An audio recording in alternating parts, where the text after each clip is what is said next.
up, world? It's your boy Lyles. Back in the building, baby. I just want to talk to y'all about, what's going on with your Deontay Wilder and Tyson Fury.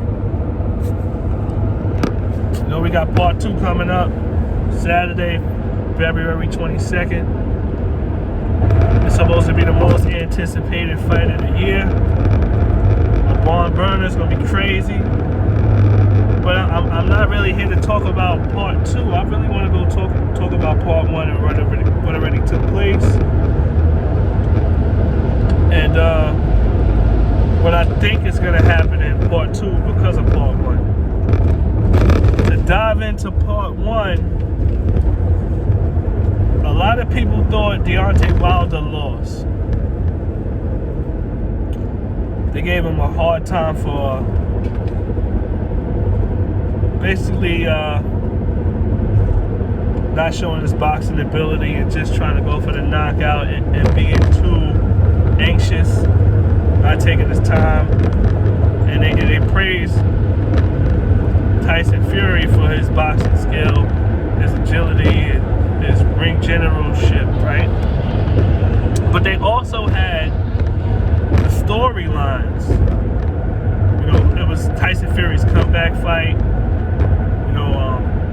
He was out of the ring. He was dealing with depression. He was dealing with suicidal thoughts, drug abuse, a heavy weight gain. He had dropped a lot of pounds to come back to make it to this return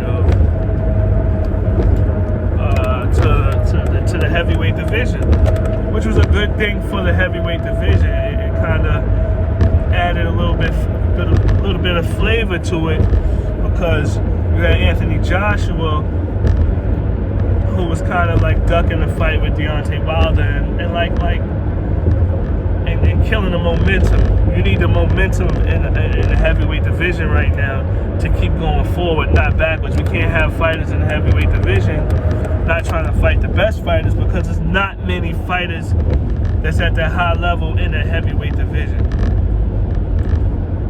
So, being that Tyson Fury was coming back, and he was coming back as the lineal champion to fight Deontay Wilder in replace of Anthony Joshua, because Joshua didn't want to take the fight. He had the belts. Deontay Wilder was trying to get the belts. He had the WBC belt.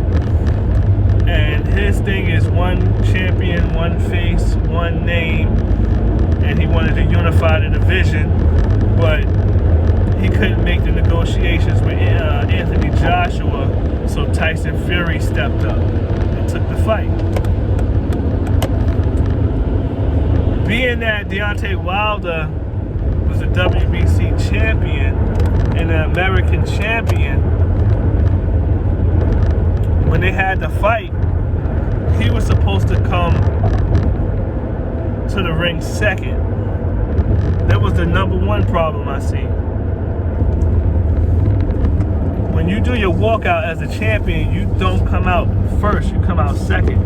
But they brought Deontay Wilder out second as if he's not the star in the heavyweight division or the champion in that particular time. When they bring you out first, you really don't have the clout or the leverage, or you're not really the A side. You're really the B side when you come out first.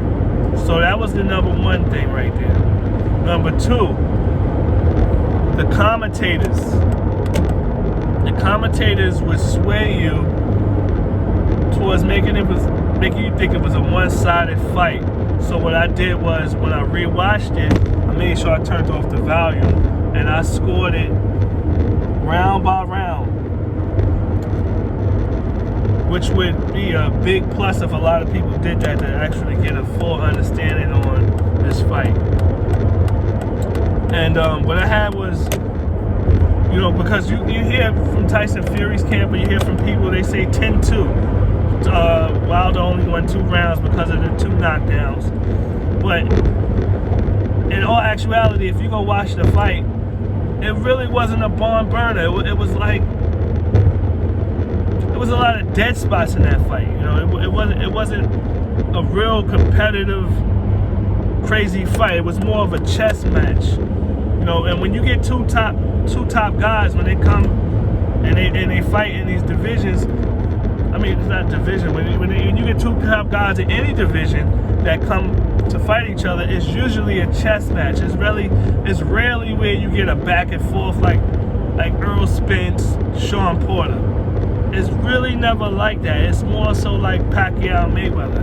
It's a chess match, because when you fighting at this level, any mistake could cost you. It could be the end of the fight. So you got a lot of caution.